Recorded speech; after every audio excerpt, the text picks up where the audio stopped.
సాంబమూర్తి గారు, సార్. ఆ రోజు మీకు చూపించిన ఫోటో ఈ అమ్మాయిదే కదా? కాదు సార్. సరిగ్గా చూసి చెప్పండి, ఈ అమ్మాయిదే. కాదండి. That's all your. ఇందులో ఆ అమ్మాయి ఎవరో చెప్పండి. ఈవిడే సార్. ఈవిడ ఈవిడ వాళ్ళమ్మ. ఇందులో ఉన్నదే అక్యూజ్డ్ చంద్రశేఖర్ వాళ్ళ మదర్, యువర్ ఆనర్. కొంచెం కన్ఫ్యూజ్ అయింది సార్. అవునా? మీ చేతిలో ఉందే ఈవిడ. ఈవిడే సార్. ఈ ఫోటోలో ఉన్న ఆవిడ. ఈ ఫోటోలో ఈవిడే సార్ వాళ్ళమ్మ. పక్కానా? పక్కా సార్. ఆ ఫోటోలో ఉంది మా అమ్మ.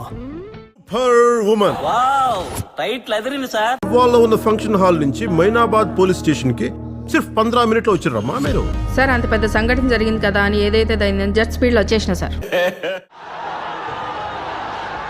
పోతు సుబ్బారావు గారు, ఒక పబ్లిక్ ప్రాసిక్యూటర్గా ప్రభుత్వ ఉద్యోగం చూస్తున్న మీకు ట్విన్ సిటీస్లో 5 కోట్లు విలువ చేసే కమర్షియల్ కాంప్లెక్స్, రాజమండ్రిలో ఒక థియేటర్, బెజవాడ గవర్నర్పేట సెంటర్లో 3 బ్రాందీ షాపులు, ఇవన్నీ ఎలా వచ్చాయి?